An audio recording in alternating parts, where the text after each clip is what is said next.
Exercise 2.6 का question number 3 बहुत important long questions है बोर्ड के पॉइंट ऑफ व्यू से देखा जाए।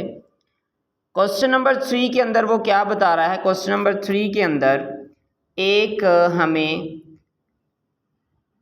पोलिनोमियल इक्वेशन दी गई है, एक इक्वेशन है हमारे पास, उसका हमने क्या करना है, सिंथेसाइजिंग डिवीजन को इस्तेमाल करते हुए हमने एल और एम की कीमतें मालूम करनी है।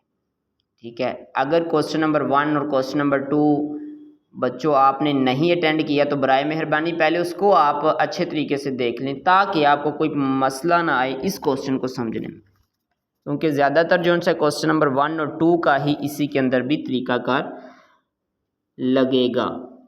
अब ये वाली जो सी हमें मसवात है, इसमें सबसे पहले आपने x जमा 3 की मतलब x की क्या यहाँ से कीमत निकलेगी -3 वो दर्ज करनी है, जैसा कि आपको स्क्रीन पे दिखाई दे रहा है कि x की 3 के साथ कुछ भी नहीं 1 आ गया, x की 2 के साथ 4 आ गया, x के साथ 2l है वो आ गया और m वैसे।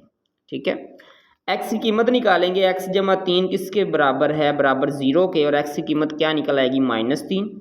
वो आपने यहाँ पे क्या कर लेनी है, दर्ज कर लेनी है। उसी तरह से जिस तरह से क्वेश्चन 1 में किया था हमने, आपने उसकी हासिल किस्मत, क्वांटेंट्स और रिमाइंडर अपने बाकी निकाल लेना। ठीक है, जब आप इनको ज़रब करेंगे जैसे a का 1 आ जाएगा, जब -3 को 1 से ज़रब करेंगे -3 आएगा, 4 में से -3 निकलेगा 1 आ जाएगा, -3 को 1 से ज़रब करेंगे क्या आ जाएगा -3, और फिर 2l -3 आ जाएगा, फिर -3 को दोनों से ज़रब करेंगे 2l -3 से तो क्या आ जाएगा -6l जमा 9 आ जाएगा।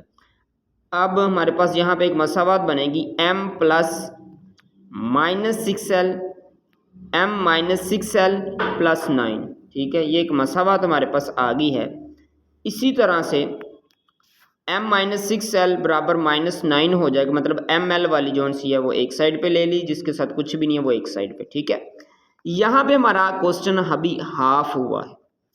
अब जो x-2 एक और हमें क्या दिया गया था, फैक्टर दिए गए थे, इसमें से भी x की कीमत निकालेंगे। क्या x की कीमत आएगी, x-2 बराबर 0, x की कीमत क्या आएगी 2। इसी तरह से इस मसावात में दर्ज करेंगे, जिस तरह से इसमें -3 दर्ज किया था इसी तरह इसमें 2 दर्ज करेंगे, तो हमारे पास जवाब क्या आएगा, आखिर में जो हमारा रिमाइंडर जो बाकी बचेगा वो आएगा m प्लस 4l प्लस 24।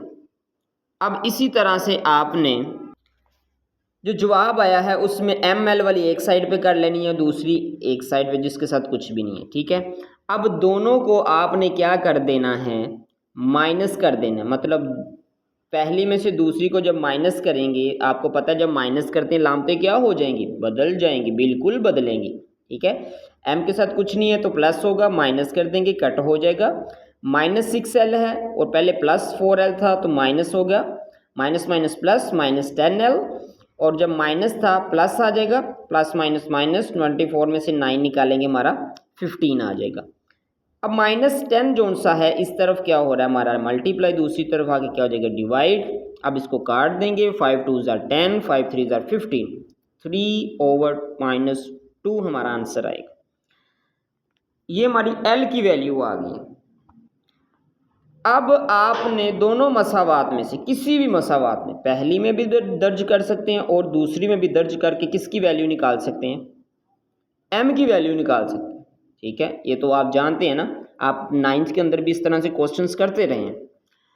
अब हमने मसावात नंबर पहली के अंदर दर्ज कर दिया, जहाँ पे l था वहाँ पे हमने -3/2 वैल्यू दर्ज कर दी। अब 2 को 6 से कट कर देंगे तो क्या आंसर आएगा, 2 1 ज़ा 2, 2 3 ज़ा 6। अब 6 को जब 3 को जब 3 से मल्टीप्लाई करेंगे क्या आ जाएगा, माइनस माइनस प्लस, हमारा 3 3 ज़ा 9 बन जाएगा।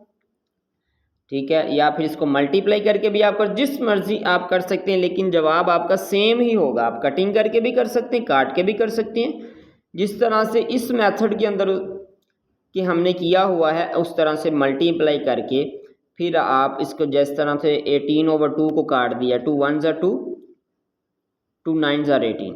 अब ये प्लस का 9 है, इस तरफ आके आ जाएगा माइनस का 9, और -9 कितना हो जाएगा, -18। तो यही था हमारा मकसद था कि हमने जोन सी एक जो हमें तरकीब तकसीमी को इस्तेमाल करते हुए उस मसावात के अंदर हमने कीमतें दर्ज की, एक्स और एक्स वाली दोनों, और वहाँ से दो मसावात निकली, उनको माइनस किया और फिर उन दोनों में से एक एल की कीमत आ गई, और जब एल की कीमत आई फिर हमने दोनों मसावात में से किसी में दर्ज करके एम की कीमत निकाल ली। तो ये बहुत इंपॉर्टेंट, फिर आपको कह रहा हूँ कि बहुत इंपॉर्टेंट ये लॉन्ग क्वेश्चन है। आपने पार्ट नंबर इसका 2 अच्छे तरीके से करना है। अगर समझ नहीं आती तो ज़रूर पूछिएगा। अल्लाह हाफिज़, बेस्ट ऑफ लक।